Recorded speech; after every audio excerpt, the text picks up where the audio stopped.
कैसे पता लगे नहीं, कि शादी अच्छे आएंगे कैसे? अच्छे आएंगे कैसे? आजकल बच्चों और बच्चियों के चरित्र पवित्र नहीं है, तो अच्छे कैसे आएंगे?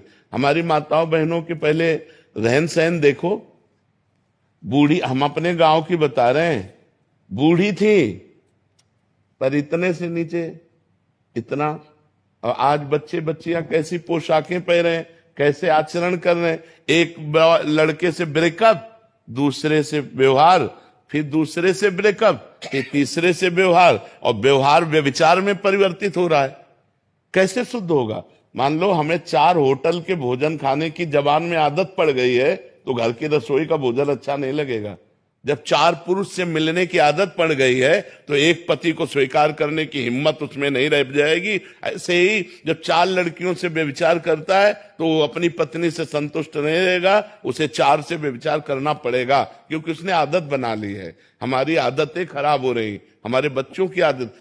तो ये सब जो मोबाइल चल गया है, ये जो गंदी बातें चल गई हैं, अब आजकल बहू मिलना और या पति मिलना बड़ा मुश्किल है, बड़ा मुश्किल है।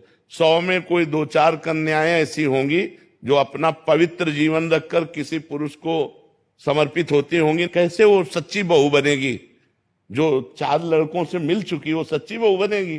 जो 4 लड़कियों से मिल चुका वो सच्चा पति बन पाएगा? तो अब ये हमारा भारत देश धर्म प्रधान देश है। अब जो हमारे देश में गलतियां घुस गई हैं, विदेशी ये माहौल घुस गया है, ये लिव इन रिलेशन क्या है? गंदगी का खजाना, गंदगी का खजाना। अरे हमारे यहाँ पवित्रता के लिए जान दे दी। जब मुगलों का आक्रमण हुआ तो पवित्रता के लिए जान दे दी, लेकिन छूने नहीं दिया शरीर को। और आज वही बच्चे, ये सब क्या है? अपने पति के लिए प्राण देने की भावना हमारे देश में रही है कि हमारी हमारी जान चाहे चली जाए, मेरे पति का बाल बांका न हो। और यहाँ पतियों के साथ ऐसा व्यवहार हो रहा है। अपनी पत्नी को प्राण माना गया है, अर्धांगिनी माना गया है। कहाँ हमारे देश की ये भाषाएं गई? ये इसीलिए हो रहा है क्योंकि पहले से व्यभिचार हो रहा है। नहीं, हमारे यहाँ बहुत पवित्र व्यवहार माना गया। ब्याह हुआ, पूरे गांव के देवी देवताओं का पूजन होता था, बुजुर्गों के आशीर्वाद लिए जाते, तब वो गृहस्थ धर्म में जाते थे। आज पहले ही विचार किए बैठे हुए हैं, पहले ही गंदे आचरण किए बैठे हैं। क्या जाने उस पवित्र धारा को, क्या मानेंगे पाणी ग्रहण को? नहीं, जिस पति ने पाणी ग्रहण कर लिया उसके लिए जीवन समर्पित किया जाता है। हमारा भारत देश है, हमारा विदेश नहीं कि आज इसके साथ, कल उसके साथ, परसों उसके साथ।